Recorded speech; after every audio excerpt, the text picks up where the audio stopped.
अपनी बात शुरू करने से पहले हमारे पांडाल में जो पीछे सज्जन बैठे हैं, मैं उनसे चाहूंगा, अनुरोध निवेदन करूंगा, कृपया करके आगे की जो सीटें खाली पड़ी हैं उन पर बैठ जाए, पीछे से आ जाए। जरा आप सभी से कह रहा हूं, जो सीटें खाली पड़ी है पीछे की खाली रहने दीजिए, आगे की सभी सीटें भर लीजिए।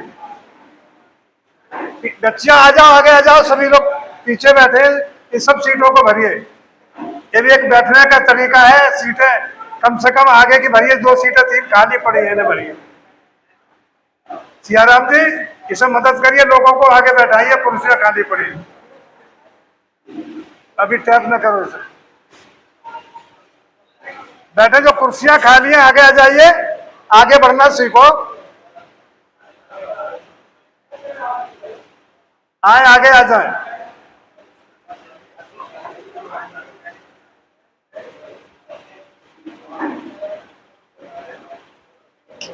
और मैं एक और निवेदन करना चाहूंगा, क्या साउंड की आवाज आप लोगों को सुनाई दे रही है या नहीं दे रही है? ऐसा तो नहीं आवाज इको हो रही हो, भरभरा रही हो कि सुनने में ही नहीं आ रहा है? आवाज तो ठीक है भाई साहब, कम ज्यादा तो आवाज आ रही है, ज्यादा कर दो भरभरा रही। आज सर्वप्रथम तथागत बुद्ध को नमन करते हुए और तमाम महापुरुष जो आज यहाँ चित्र जिनके लगाए गए हैं, छत्रपति साहू जी महाराज, डॉक्टर अम्बेडकर जी, ज्योतिबा राव फूले जी, अहिल्याबाई होलकर, वीरांगना बंसीबाई, आज सभी को मेरा नमन। आज जिस महामानव टीवी रामास्वामी पेरियार की 140वीं जयंती मनाई जा रही है, उस जयंती कार्यक्रम की अध्यक्षता कर रहे हमारे सम्मानीय अध्यक्ष श्री विजय सिंह जी, पूर्व वीडियो मुख्य अतिथि के रूप में हमारे अनुज प्रोफेसर बीपी मौर्य जी, अशोक कुमार जी और शिवपाल सिंह जी और तमाम साथी, सभी सम्मानित साथियों। तत्पश्चात आदरणीय या पूज्य भंते जी को मेरा वंदन और पांडाल में बैठे आप सभी को भी मेरा वंदना करता हूं, आपका सादर अभिवादन करता हूं। अभी आपने सबकी बातें सुनी। मुझे टॉपिक ये दिया गया है संचालक की तरफ से कि पेरियार साहब ने जो संघर्ष किया वो क्या क्या संघर्ष रहे और उन्होंने मानव जीवन में क्या क्या बात करने की उन्होंने कोशिश की।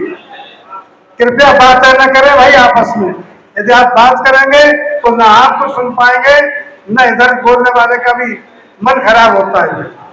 यदि आप आए हैं तो मैं चाहूंगा 2 घंटे का समय आप हमें यहीं पर दें, खेती हारी की सबकी बात छोड़ दीजिए, 2 घंटे के लिए आप फ्री हो जाइए, केवल मंच को सुनने की कोशिश कीजिए। हो सकता है कि आपके जीवन में भी कोई बदलाव आए। अभी पूर्व वक्ता ने बात कही थी कि हमको अम्बेडकरवादी और बुद्धवादी विचारधारा के लोगों की सत्ता बनानी चाहिए। अब प्रश्न उठता है, कैसे पहचान हो कि जो अम्बेडकरवादी है ये बुद्धवादी है? मेरा ये मानना है, अब तक जो सरकारें बनी वो चाहे पिछड़ा वर्ग के नाम पर बनी या अनुसूचित जात के नाम पर बनी, वो सब टॉप तक तो गए इस आदर्श को लेकर, और जब टॉप पर पहुंच गए तो इन आदर्शों को भूल गए और धराम से सब नीचे आ गए।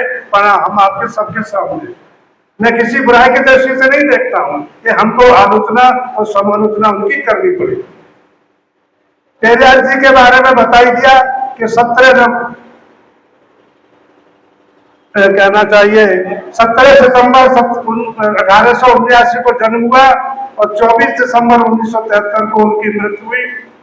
तमिलनाडु और दक्षिण के कई राज्यों में इनके नाम पर ही सरकारें बनती और बिगड़ती है, और कोई भी सरकार आए, कोई भी नेता आए, यदि वो इनके पेरियार साहब के विचारों से अगर जरा भी हटके बात करता है तो धाम से नीचे पे आ जाता है। जिस महामानव की आप जयंती मना रहे हैं उसकी ताकत ये है, हम लोगों की निगाह में अभी उनकी ताकत नहीं है। भगवती प्रसाद सागर जी, तो आप कह रहे हैं जिस दिन उन्होंने सच्चाई के ऊपर बात की, पाखंड के बात का संघर्ष देना, और ऐसा कुछ जो ऑल इंडिया कांग्रेस का 1919 से 1925 तक राष्ट्रीय अध्यक्ष रहे, और जब देखा कि इन दलों में हमारे बहुसंख्यक लोगों को, जिनको हम 85% कहते थे, मेरी निगाह में वो आज 90% है, उनके खिलाफ साजिश रची गई और उनके हितों पर कभी कोई बात नहीं हुई। उन्होंने इस राष्ट्रीय अध्यक्ष पद को भी ठुकरा दिया। ये उनका संघर्ष था। आज तो कोई एमएलए हो जाए, कोई प्रधान भी हो रहा है, तो वो शायद है अपनी प्रधानी बचाने के लिए अपने सारे ईमान को गिरवी रख देता है, विचारधारा को गिरवी रख देता है। ये था हमारे महामानव का, पेरियार का संघर्ष।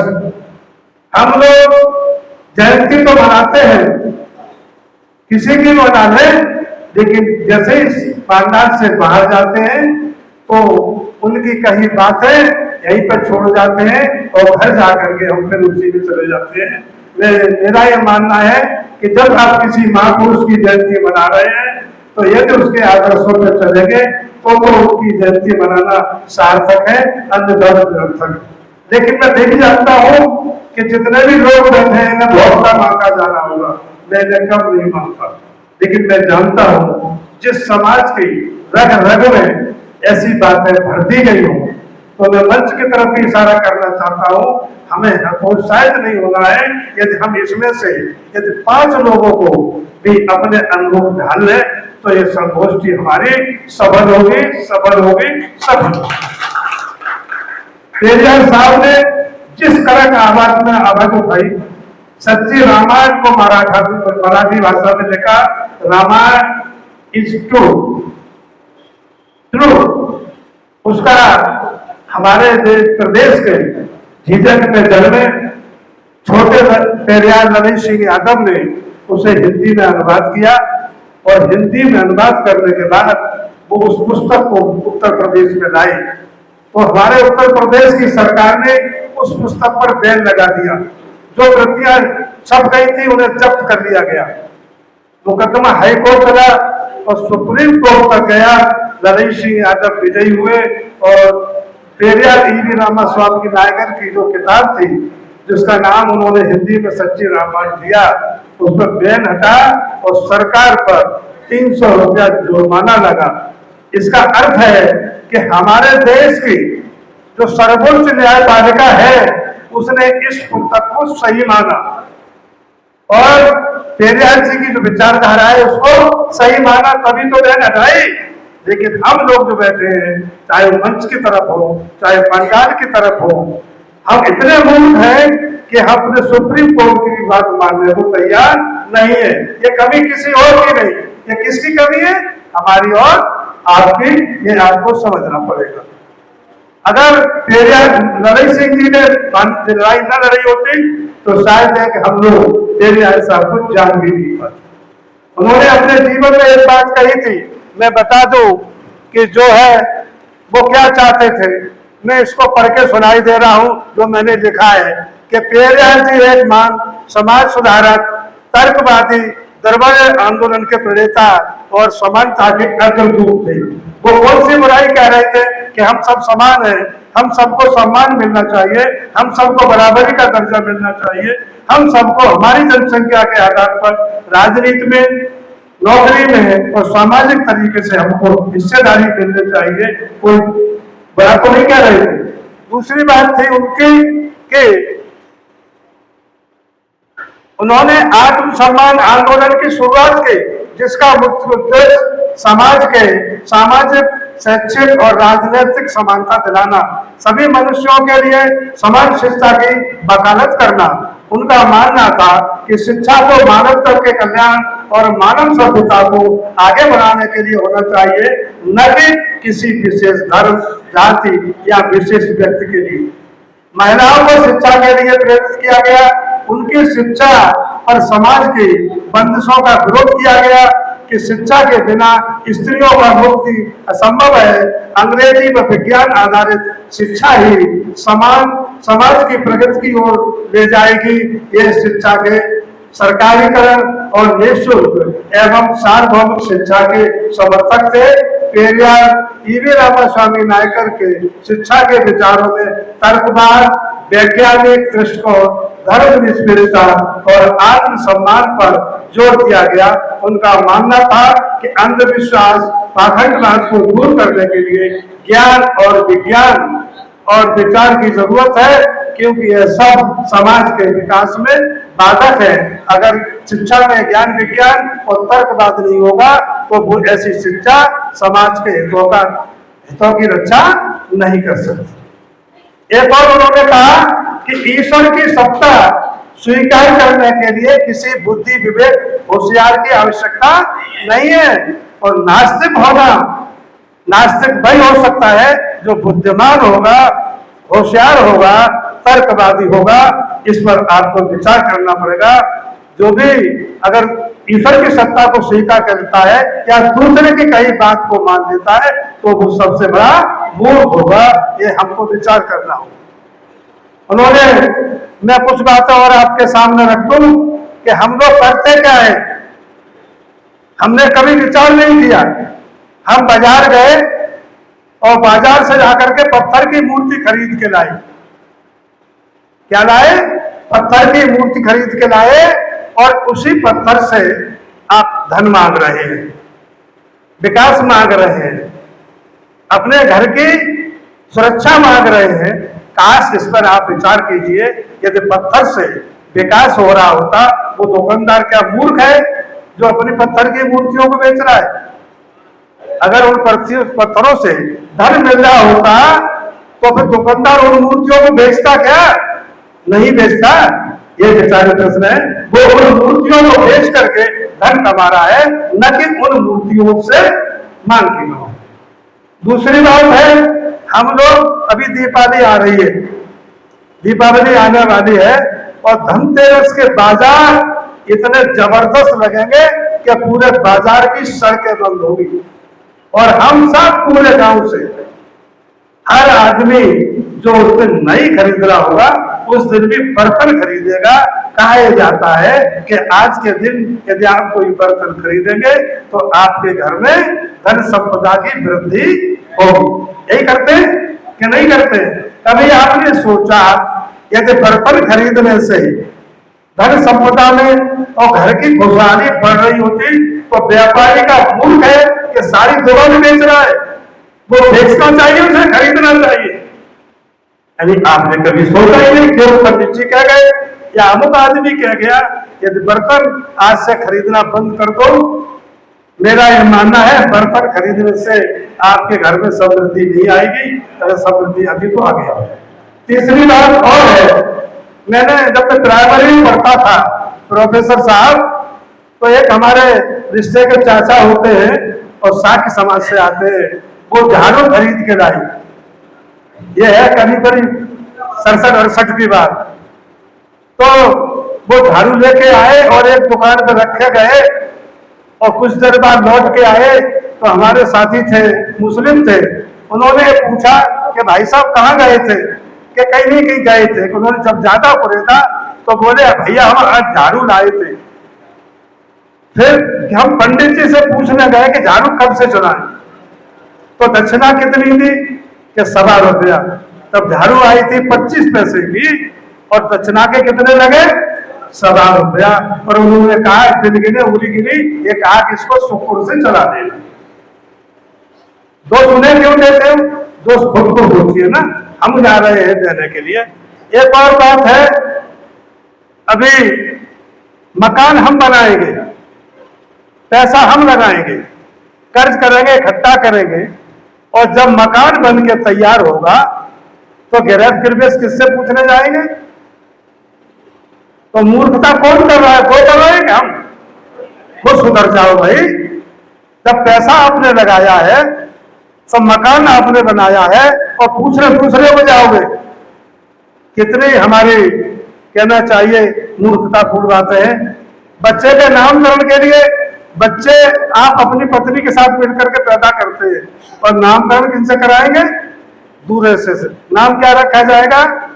घसीटा, देखा होगा हमारे पास बुजुर्गों के नाम यही थे, पढ़ के देख लीजिए पर्दों में पुरानी खतौनी में तमाम तरह के नाम रखे जाएंगे।